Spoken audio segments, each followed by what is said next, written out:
All right. So straight off the top, do I have a certain biasness or some sort of w- some sort of beef with Sean Strickland in any kind of way? No. But I will say that there are some things that he said in the past that I find sort of disparaging, and I thought it was worth sharing. So, a long time ago, not too long, maybe around 2019, I had posted an article about the forest fire that was going down in Brazil. That was back in 2019. So, I said to myself, you know what? Let's post this because I thought it was interesting that a Saudi gentleman went out and basically funded an entire rescue team and supplies in order to help the Brazilian fire departments in that particular region put out these fires. And this was in my 2019 Facebook social media page. And so Sean Strickland comes onto my page and then he mentions something to the effect of Muhammad said, protect the trees, just not the women. And of course, that's where a lot of this started. So, lo and behold, a couple of years later, I made a video about what had happened when he was able to beat uh, Israel Adesanya in their 2023 title fight, which, by the way, was really shocking because I got to tell you, right after that particular incident in 2019, I told Sean Strickland, hey, listen, I'm going to have one of these Chechen fighters beat you up. And lo and behold, guess what happens? He becomes world champion in 2023. And Khamzat Chimaev is now a 185er and will probably be committed to that weight class, knowing that he's probably got an easier fight in his hands with Sean Strickland than anybody else. So literally, it's come full circle. And well, here we are, right? So there's been a lot of controversies that have been going on with Sean Strickland, right? And you would not believe what I may find offensive throughout this whole matter. Now, with him being a former neo Nazi, would that have been the most offensive thing to me? Believe it or not, probably not. And I'm going to tell you why. Yes and no. It is a yes and no answer. And I'm going to tell you the nuances behind that. For one, you got to understand that the California system in prison has a lot of Aryan Brotherhood members that only joined based on the fact that they were, well, imprisoned. Because as you know, in the California system, when you are in prison, you are going to, when you're in that system, you're literally either going to be with the whites, the blacks, the Mexicans. And let's say you're a white guy going into prison, you're not going to hang out with the blacks unless you had affiliations with black gangs in the streets. Same thing if you, let's say you're one of these blood in, blood out white guys. If you guys remember that movie Blood in, Blood Out, a half white, half Mexican kid who looks straight white joins a Mexican gang. And obviously they take him in and they accept him based on the fact that, well, he has blood lineage as a Mexican and he has ties to that hood. So there are people like that that are allowed to join these particular gangs just based on the fact that, well, they are affiliated with this group. So therefore, race trumps over all of that. And then there are people that are innocent civilians who get in trouble on the outside world and then get locked up in the California prison systems. And so they have no choice but to join white gangs. And in particular, this picture that you see right here of Aryan Brotherhood leader Michael Thompson. Now, what is interesting about Michael Thompson? And in the other picture right here on the far right, it is none other than Christopher Cantwell. Now, why is this significant? They are both Aryan Brotherhood leaders. Michael Thompson is Native American, partially. He was featured in the National Geographic documentary that featured the Aryan Brotherhood. So that is why you see him in his neck. He's got this Native American paraphernalia on his neck, right? Which is really significant to try to understand because why would the Aryan Brotherhood allow a half Native American in their particular circle? Well, particularly, I mean, you look at the man, he looks like any normal old white man. And obviously, he's aged since he was featured on the James English podcast. which I urge you guys to take a look at. Really interesting stuff. All of James English's catalog, for that matter, is quite interesting. So, why is he interesting in this particular matter when I'm trying to talk about Sean Strickland? So, Christopher Cantwell, the guy on the right, he was also featured in the Vice news series based on what I believe was the Charlottesville situation. If you guys had remember back a couple of years ago, he is a gang leader in the streets.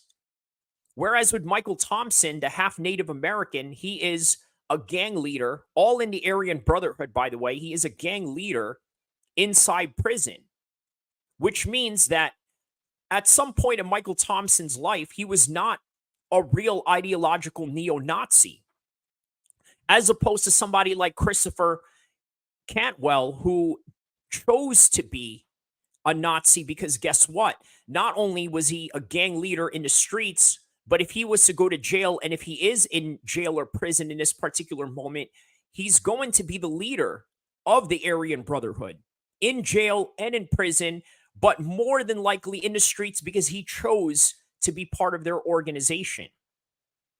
So, my question to you is, which type of person is Sean Strickland? Is he the type that is someone like Michael Thompson, or is he somebody like Christopher Cantwell? Now, the answer to that is simple. He's Christopher Cantwell. He chose to be part of the Aryan Brotherhood in Los Angeles when he was very young. Now, I understand this whole thing about, well, you know what? We all make mistakes and this and that. Yes, yes, I get that. This is why I have to tell you, this is not the worst of what I can't stand about Sean Strickland in terms of his personality. Now, as a fighter, he's great. I think the idea of him using sparring as his main tool of training methods and getting ready for fights is quite genius. That's something you have to understand. It is quite genius. I can't deny that by any stretch of anyone's imagination, right? It is a perfect way of fighting because guess what? It has worked for him. Now, maybe somewhere down the line, that's going to show some sort of chink in the armor, as we would say, in terms of some problems that can present later down the road when it comes to dealing with other competitions, maybe other stiffer competitions, or the type of competitors that may study him to the point where, you know what, we can figure out this puzzle of Sean Strickland where we can counteract this particular method that's making him stronger, which is what?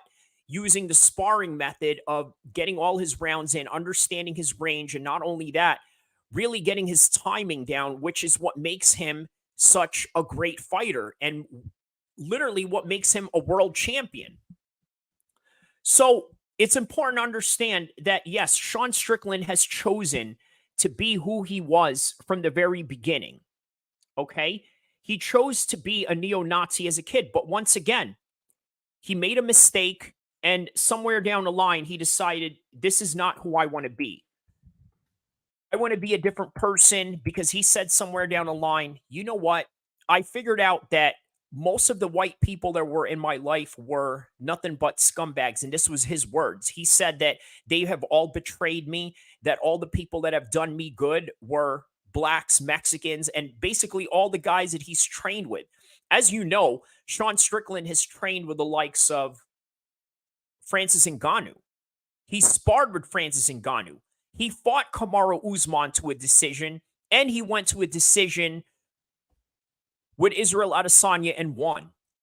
So if you remember the three kings of Africa in the UFC, when Israel Adesanya, when Francis Ngannou, and Kamaru Usman were all champions, let me tell you, Sean Strickland is a white Nazi's dream fighter, even though now when he became champion, he doesn't claim them, which is very important to understand. But it is important to understand his origin story that comes with this whole fiasco that he has going on with his persona. Even Joe Rogan called him out on, well, you know what, my man, you try to act like you're this POS, but in reality, you're really a good person, and you don't really need to be that way. You don't need to fall back into that. And I noticed how when Joe Rogan challenged him on that, Sean seemed very taken back. Like, wow, no one's ever challenged me on that. You're sort of right about that. He didn't rebuttal Joe Rogan. He didn't try to fight him. He didn't try to discredit him in any way. It was almost like he sort of agreed with him. But again, this is something you have to understand about Sean Strickland. Not everything that he does, I disagree with. There are a lot of things that he said that I completely agree with. For example, here's one thing that he's said that I know from experience. He wrote this literally yesterday. So we're talking about 2 a.m. in the morning yesterday, or midnight of yesterday, whatever, because it's the 7th right now as I'm literally recording this on a live stream. So he says, I fought in the Philippines once. The most effed up place I've ever been. There were girls advertising their age very young, wealthy men, ex-UFC fighters with young prostitutes on their arms. Wow. Okay, that's interesting. I wonder who these fighters are that he's mentioning. This is quite interesting. Okay, these dirty F's vacation in those countries, and it's not even hidden. Scum. Okay, so I agree with him on this. Particularly, I got to tell you guys, I've led a pretty interesting life at some point in my life. Okay, I've been to the Philippines. I've done different things in my life. I've gone to different countries. I've trained with some of the best fighters in the world. And I've been in some of the most interesting places in the world. In fact, that scuba diving picture right there, I've been in the Philippines during that time in 07. I know exactly what Sean Strickland is talking about. Make no mistake about it. He's not wrong with anything that he says here. And I'm telling you from personal experience, he is definitely not wrong with what goes on in these places. The prostitution, the underage aspect of what we would deem in the West as very immoral, but in other places, they just sort of see it as normal or just normal practice that nobody really speaks of in a way. So, once again, what you got to understand with Sean Strickland is that he has good points, but then he also has very questionable choices and judgment.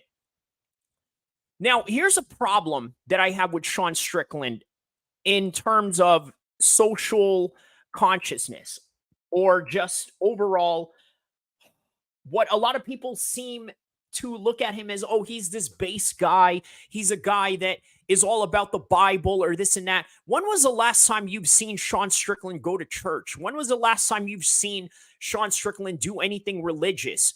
So this idea that he's based and this and that, and oh, when he was mentioning to the Colby Covington fans, or when he was dissing Colby Covington, saying that like, oh, you guys are my people, or this and that, you guys are this or that, I ride with you guys are the same as me, or this and that. Okay, man, I sort of question that, but at the same time, I wonder if he's just saying that to play a role because he knows that he is perceived as this racist white guy in a way, or does he play into it? Or I don't know what it is that he's trying to do, or maybe he just doesn't have any ideological setting other than just saying whatever is on his mind in that particular moment of time. And if that's the case, then that's fine, but we're just going to call it what it is. Now, what motivated me to make this video particularly was this right here, with Drickus saying, if you want to dish it out, be able to take it, man, or you're just a hypocrite. You didn't deserve that as a kid, but as a grown man, you dish it out. You're going to get it.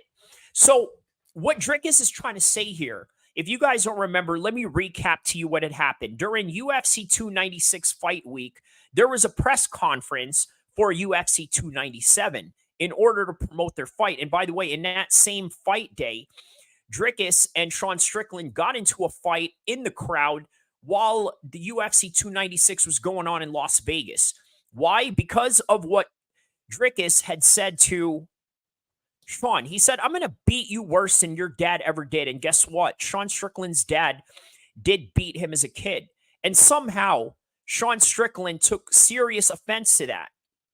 And I understand why he took serious offense to that. But if you're Sean Strickland, I'm sorry, you don't get any leeways in this. You just don't. It's just not It's not possible for you to get any leeways for this whatsoever because you're Sean Strickland. Now, if it was anybody else, I could understand because Sean Strickland is in this mindset, like most fighters, okay, where they have to have this sense of self preservation to the point where if you say anything wrong about me, I'm going to go after you. But I can go after everybody else. I can criticize everybody else. I can talk bad about everybody else. But the minute you talk bad about me, I'm going to cry wolf and I'm going to go after you and I'm going to scream outrage. But guess what? This is natural and this is normal, especially for real prideful fighters, if not just prideful men in general, or just men with a bit of decent dignity left in them. This idea of, oh, we got to be fair and square about everything or this and that. Yeah, I get that. I understand that. I understand there's a place for it, but there's also a place for you attack me, I'm going to attack you, and it doesn't matter what I do. I can attack you, but if you attack me, I'm going to do it 10 times worse to you, and that's just what it is. Look, I understand that way of thinking. This is a fighter's thinking, okay? Because it's like in fighting, it's okay for me to hit you, but guess what? I'm going to do everything in my defense to prevent you from hitting me. So why would it not work out the same way if you are in a verbal altercation? Well, the problem is that most people who are not fighters don't look at it like that. They want to look at everything as an equal opportunity moment. So because of that, they're going to look down on Drickus for doing that, and they're going to look at Sean Strickland as the victim. Some would, and then there are some quite fairly that do look at Sean Strickland as the hero in this particular matter. Now, you want to talk about hypocrisy and you want to talk about that fight week with Sean Strickland and Dricus du Plessis press conference during the Colby Covington Leon Edwards fight. Let me give you guys a little recap of what happened. Okay.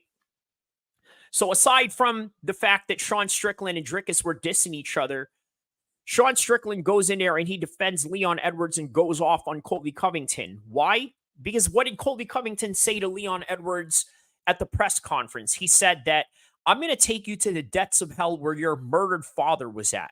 And it propelled Leon Edwards to pick up a water bottle and chuck it directly in the direction of Colby Covington. And then Colby Covington says, yeah, you're all in your feelings or this and that. And it even made him cry. It made Leon Edwards cry. I don't blame him because you're talking about someone's dad. Of course, it's going to provoke some sort of feelings inside you. We're all human beings. But Sean defends Leon Edwards and goes off on Colby Covington by saying, you're not a real American, because a real American would cheer someone like Leon Edwards, who was raised by a single mother after his father had been murdered, and then for him to rise above all of this negativity and become a champion. A true American would cheer that and not put it down. And wow, I was like, he's absolutely correct about that. How can I blame Sean for feeling that way? He's 100% correct. But on the other hand, a few months prior, maybe even a year ago, Sean Strickland goes and slags off a dead MMA fighter who Dana White went and basically shouted out to the world because she said prior to her death that Dana White is going to know my name. Prior to her death, I'm sorry to say, but she had a lackluster record. I urge you guys to take a look at it. I'm not here to talk about records or fight statuses or any of that in this particular video, especially not at somebody who was in the regional level. But nonetheless, even with her lackluster record, she felt that one day Dana White was going to know her name. And it happened. How did it happen? Well, she passed away, and Dana White shouted her out to the world with this same exact picture that you see right here that he put on his social media account. And what did Sean Strickland say as a result of that? He said, you know what? The only reason why people know about you is because you're a white blonde woman. And Again, to some people, that may be distasteful, but guess what? I agree with him on that also. I 100% agree with Sean Strickland on that. Why? I mean, for the simple fact that it's true. It's true in everything that he said about Leon Edwards. It's true about everything that he said about Colby Covington. And it's true about everything he said that garnered the attention from this female who passed away. That's the reality of it. But what I don't like is when people like Pearl, by the way, if you don't know who this person is on the screen right now, she is dubbed as the female Andrew Tate. So that's the best way to really put it, right? I'm not here to promote her or any kind of way or to tell you about her content because I barely know anything about her content other than just small clips that I see her taking the size of the red pill aspect of things and the pro masculinity vibe of things, right? Which, again, I also agree with that. But what I don't like is when she says things like, well, Sean Strickland is the most base fighter that I have ever seen in my life. And to what degree? Now, how much do you really understand MMA for you to say that? Now, again, it's one thing to understand MMA, but then it's also another thing to understand the personalities of these people behind closed doors and who they are as a person when you see them at the gym, but more importantly, who they are as a person when you see them in the privacy of their home. And I don't think she knows anything about Sean Strickland. He's based or this and that. First of all, what is this idea of based? What is this language that people say based in terms of what is the meaning of this, right? Uh Based in slang. Let's look up what this means. Based is a slang term that is originally meant to be addicted to crack cocaine or acting like they were, but reclaimed by rapper Little B for being yourself and not caring what others think of you to carry out your swagger. Okay. Uh Gen Z's base, what is it? To be yourself, not carry. The word is now used to indicate an opinion or something that someone agrees with. It is especially common in the political slang discussions and may be used for controversial topics. Okay, so maybe that's what base is. I sort of understand the meaning of that, but my initial idea of what base meant was that, well, you're religious, you're this or that. Bro, I gotta tell you, look at the comment section when I do Sean Strickland content. They talk about how he's a Bible guy or this and that. He is all about Jesus Christ. Says who? Because he wears the American flag, that he's supposed to be this type of guy. And again, those are some things that I just question. And it's not far fetched to question these things. But once again, you got to understand, right? Sean Strickland is his own man and he's going to do his own thing, but he also has an extremely dodgy past that we all have to understand that exists. At the same time, I believe him. I believe him when he says that I'm no longer this guy. I'm no longer a guy that hates other people or this and that. But at the same time, look, I got to tell you, I don't mean to sound like a pan Africanist in any kind of way, but I think there's levels to racism. There really is. That's the important topic that I think we really have to understand about this, right? Even though Sean Strickland is no longer a neo Nazi, even though he no longer espouses anti minority, anti colored, anti black, anti Jewish, anti Muslim, well, we don't, that's the new wave of things, right? This is what we're trying to understand here. He may not hate black people anymore because he trains with the likes of Chris Curtis. He's trained with Francis Ngannou. He has some Hispanic training partners. He's got all types of training partners from around the world, including other Muslim fighters. And I get that. But it doesn't mean that he doesn't have any certain biasness or hatred inside him in terms of how he espouses things with mean intention and with deliberate ways of, I guess, trying to get a rise out of people because he knows that it triggers people. And once again, the other side of that is people are going to say, well, you shouldn't be triggered. You shouldn't have feelings. Look, people understand that other people are going to react a certain way when it comes to certain things. And for you to say that Sean Strickland is not racist, well, that could be true. But does he have biasness? And that's something we have to understand. This is what I'm going to end with this. We all do have biasness. Do I have biasness towards Sean Strickland? Absolutely. Let's say if he was to fight Khamzat Chimaev, would I cheer for Khamzat over Sean Strickland? Of course I would. But he fought Israel Adesanya, and I rooted for him to win over Israel Adesanya based on the fact that Israel Adesanya is just not my type of guy. I mean, he's a great fighter. I would love to learn from him. I would love to train with him. But as a person that I'd like to hang out with, it's just not my cup of tea. And once again, this is the important thing that we have to understand. Not everyone is everyone's cup of tea. But I hope that this particular content is your cup of tea. And don't forget to like and subscribe. Don't forget to share, tell a friend to tell a friend. And I'll see you guys soon. Inshallah.